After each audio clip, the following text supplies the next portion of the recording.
Lauren the Storyteller. Bonjour à tout le monde, bienvenue sur mon podcast. Moi, c'est Lauren, je pense que vous le savez maintenant. Mais let me reintroduce myself, brand new. Je rigole. Alors, aujourd'hui, je voulais vous parler de GT, ou plutôt JT, comme on dit en anglais, qui est la moitié du duo de rappeuses des City Girls. Qui ont percé autour de Nice for What, en fait, parce que je pense qu'ils avaient déjà un buzz local. Et Drake avait samplé une de leurs chansons sur sa chanson Nice for What, qui est, il me semble, inspirée de la Jersey. Vous voyez, non? Nice for What.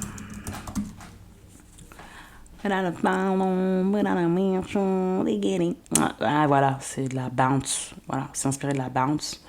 Et voilà, il avait samplé une de leurs chansons et à partir de là, elles ont eu un succès absolument populaire, mainstream comme on dit. Et en fait, là, JT est en train de se lancer dans une carrière solo.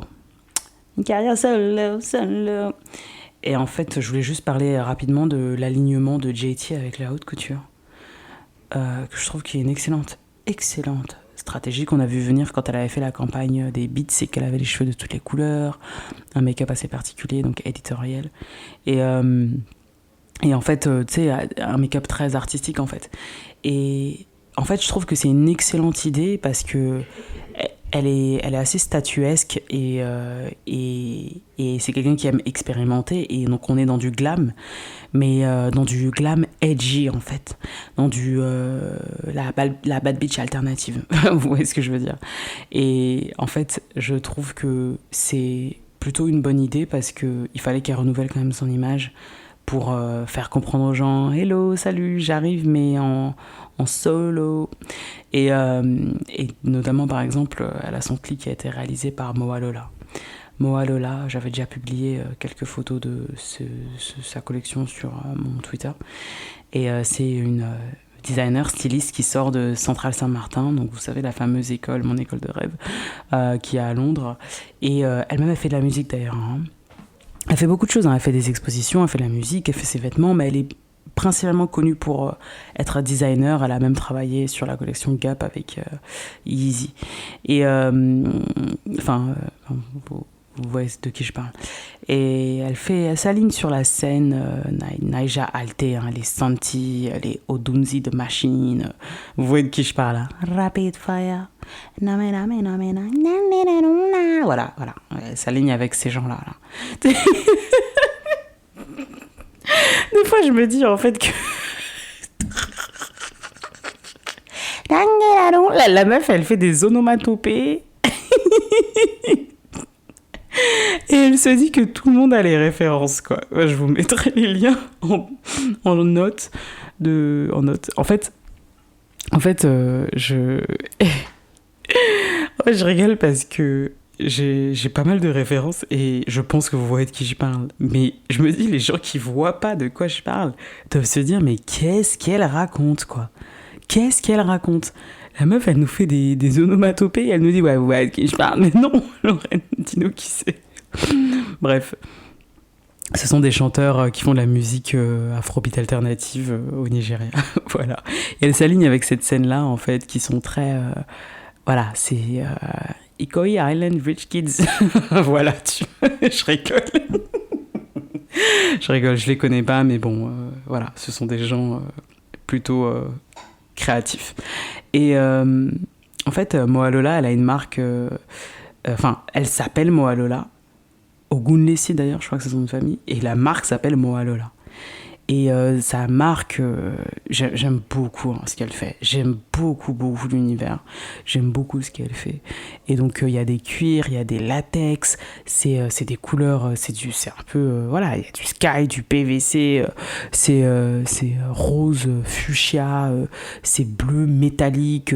C'est jaune poussin. Enfin, voilà, c'est une identité visuelle qui est très forte. Et d'ailleurs, je ne sais pas si vous voyez le manteau de Naomi. Est-ce que c'est Naomi? Il y a une photo où il y a une femme qui va vers un avion. Sur le dos du manteau, il y a des flammes sur les fesses ou un bail comme ça. Et le manteau, c'est un long manteau en cuir. Ce manteau, il est magnifique. Et ben, il me semble que c'est Moa Lola. Je suis quasiment sûre. Et pareil, dernièrement, sa dernière sortie, c'est un... Comment on dit, tank top, un débardeur blanc. Il y a écrit wet en gros dessus. Bah voilà, c'est Moa Lola aussi. Donc elle sait ce qu'elle fait en fait. Elle sait ce qu'elle fait sur les réseaux. Donc son clip, OK, a été réalisé par Moa Lola. Et en fait, j'adore ce clip. J'adore ce clip. Déjà, super association parce que rien que son nom dans la sphère fashion à Moa Lola est connu. Donc c'est vraiment, elle est au sommet du zeitgeist Nigerian Gothic, si vous voyez de quoi je parle. Et en fait, dans le clip, on est sur un truc désaturé, destroy, fond vert, monochrome, enfin... C'est super high glam experimental, la direction artistique. Et j'adore. Enfin, en plus, elle est en some waka flocka shit. Comment elle s'appelle? JT. Enfin, les prods, c'est très tout nanana.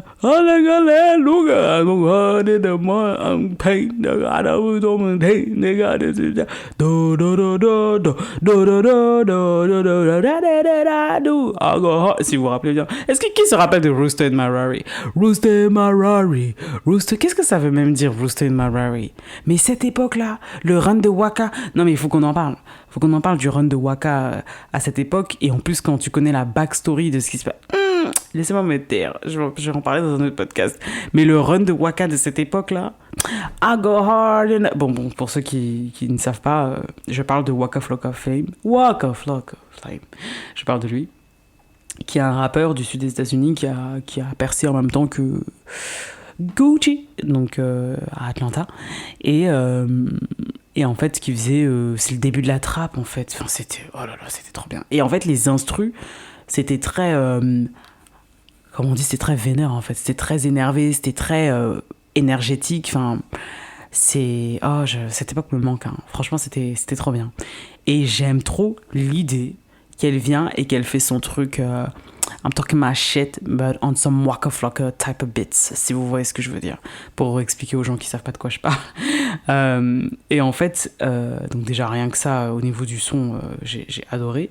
Mais surtout là, on a une caméra qui est constamment mouvante en fait, dans le sens où c'est pas juste... la Gironin que... Excusez-moi.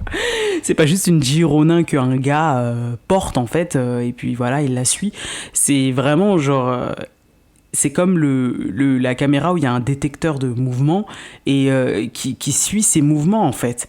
Et ça donne vraiment un effet, elle est surveillée. Bah oui, c'est tes débuts, meuf, donc t'es un peu surveillée par ton public, en fait. Et puis elle est là en train de poser comme une vixen sur un fond vert.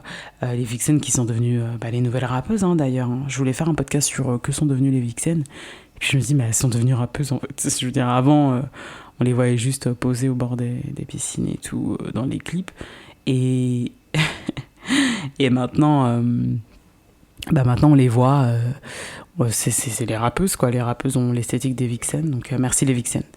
Et donc pour revenir sur le clip, on a une esthétique VHS, avec un moment, j'aime trop cette scène où c'est un fond noir et ensuite on a plusieurs mannequins connus en plus, hein, où le spotlight s'allume sur elle et tout, et la caméra continue à un peu trembler, vous voyez ce que je veux dire, c'est-à-dire que c'est un plan fixe, mais ça tremble en fait, et des fois carrément ça bouge. À la détection de visage et tout. Et puis les moments où il y a le fond vert, on a du monochromatique rose fuchsia, du monochromatique bleu, et puis elle a habillé en tache de... Voilà, elle a ses vêtements tache de jaguar. C'est excellent en fait. C'est excellent le fait qu'elle ait fait ça. Et en fait, je voulais en parler parce que je suis tombée sur la cover de son futur album City Cinderella. Et en fait, je me suis dit... Mais quelle excellente idée, en fait. Elle est habillée un peu comme un... Alors, bon, vous voyez l'idée du centaure, c'est-à-dire que le haut du corps est humain, le bas du corps est équin. C'est-à-dire que le bas du corps, c'est cheval, quoi. Et en fait, elle, le haut du corps est humain et le bas du corps est en verre. Mais c'est un verre qui est très lustré, on dirait même presque c'est de la glace, en fait. Enfin, des glaçons, quoi. Et complètement transparent. Et un truc qui est assez intéressant, c'est qu'elle a une jambe coupée, comme si elle avait perdu un membre. Je vous rappelle qu'elle était membre d'un groupe. Et elle a une chaussure, un peu comme une chaussure Cinderella, de Cendrillon. Cinderella, c'est Cendrillon en français. Qui est là. Par contre, la chaussure n'est pas perdue. La chaussure est là. Et apparemment, il s'avère que cette chaussure-là, c'est la chaussure de Margiela Glasshill, qui apparemment serait sortie en 2009 et qui n'a pas... c'est-à-dire que c'est pas sorti pour que les gens puissent porter ça, c'est juste un objet voilà, à mettre dans un musée, c'est un concept en fait. Voilà, donc elle reste dans du haute couture et j'adore. J'attends l'album du coup avec impatience et surtout dans quelle direction elle va nous mener, les visuels et ce genre de choses. Et d'ailleurs, sur la couverture, elle a un diadème sur la tête et elle a les cheveux, elle a un balayage blond presque platine, mais on voit pas vraiment son visage. Et ça, je trouve que c'est assez iconique, comme on dit, parce que en fait, c'est une nouvelle artiste, c'est-à-dire qu'elle retrouve son identité en tant qu'artiste solo. Et j'aime bien cette direction artistique. Je vous avoue que j'aime beaucoup. Dans le clip, pour revenir vite fait dessus, j'ai envie de parler de NLE Choppa en fait, parce que vous savez sa chanson là, If I was a baby, cette chanson là. En fait, j'aime bien parce que c'est pareil, on est sur. Il y a beaucoup d'esthétique défilée en ce moment. C'est très haute couture, défilé de mode. Y a, dans le clip de NLE Choppa justement. Je vais retrouver le nom du son. J'ai juste vu le live où il danse sur scène et tout. Voilà, le son s'appelle Slap Me Out. Et Slap Me Out 2, apparemment. Et c'est désaturé en fait. Et les couleurs sont désaturées, c'est-à-dire que vous verrez quand vous regardez le clip. Et puis c'est écrit avec des lettres romantiques. Et puis il y a plein de femmes qui passent à côté de lui, mais habillées de manière très élégante. Et voilà, il chante sa chanson. Et j'aime bien quand les clips s'inspirent beaucoup de la mode et de la high fashion en fait. Et là, c'est un peu l'idée qu'on a pour JT aussi. Donc je vous invite à aller voir le clip et à suivre un peu sa carrière, parce que je pense qu'elle va nous faire des choses assez intéressantes. C'est tout pour moi. N'hésitez pas à me mettre 5 étoiles et sur Spotify, sur Apple Podcast, et un pouce levé sur YouTube. Et abonnez-vous en fait, je n'attends que ça. Les écoutes grossissent, la communauté aussi, donc ça me ferait super plaisir. Passez une excellente journée, bye bye.